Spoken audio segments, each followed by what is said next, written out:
bahwa kita itu harus belajar karena belajar itu penting dalam kehidupan kita.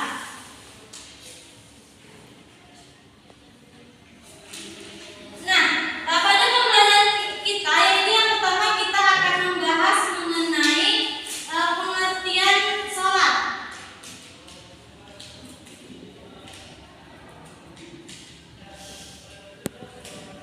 Yang kedua, kita akan membahas mengenai dalil perintah sholat.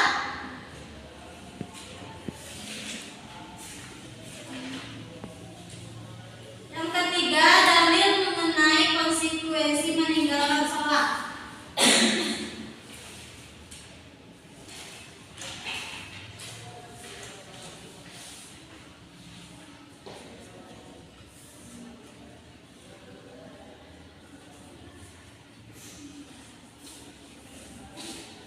Nah, dari kita, apa yang kita bahas pada hari ini? Konsekuensi meninggalkan sholat. Yang pertama kita bahas apa hari ini? Pengertian sholat. Yang kedua, Dalil perintah sholat. yang ketiga. Dalil konsekuensi meninggalkan sholat. Nah, Ibu akan memberi bahan materi mengenai pembelajaran kita pada hari ini serta poster dari konsekuensi meninggalkan sholat.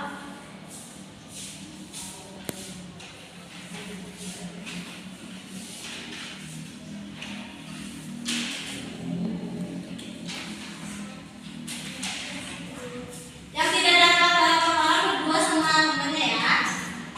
Nah, yang pertama kita membahas mengenai pengertian sholat.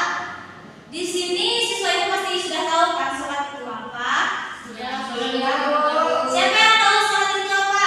sholat itu punya agama. Apa? Betul. Jadi mendirikan sholat 5 waktu adalah salah satu rukun Islam yang wajib dikerjakan di setiap muslim. Sholat ini merupakan rukun Islam dan merupakan kewajiban terbesar setelah 2 syahadat. Nah, sholat itu adalah serangkaian gerakan dan ucapan tertentu yang dimulai dengan takbir dan diakhiri dengan salam.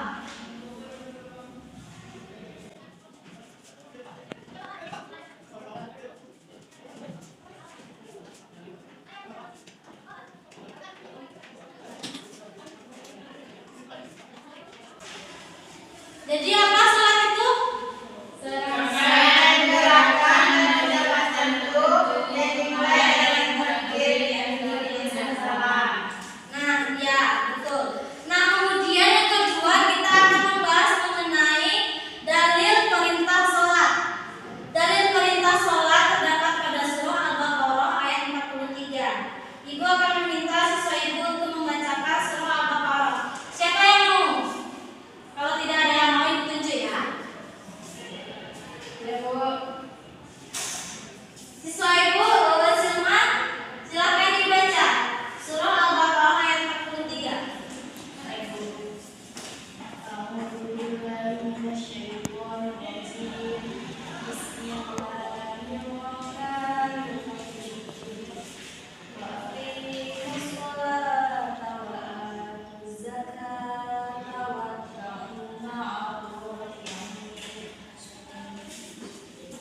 Sadaqallahul azim. Silakan bacakan artinya. Yang artinya didirikanlah sholat, tunaikan zakat, dan duduklah bersama orang membutuhkan.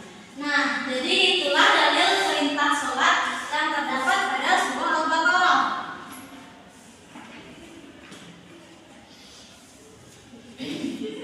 Surah Al-Baqarah ayat 43.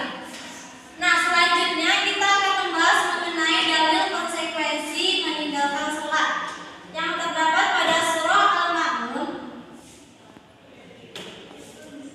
dari ayat 4 sampai 5. Di sini siapa yang hafal surah Al-Ma'un? Dilihat. Silakan baca surah Al-Ma'un.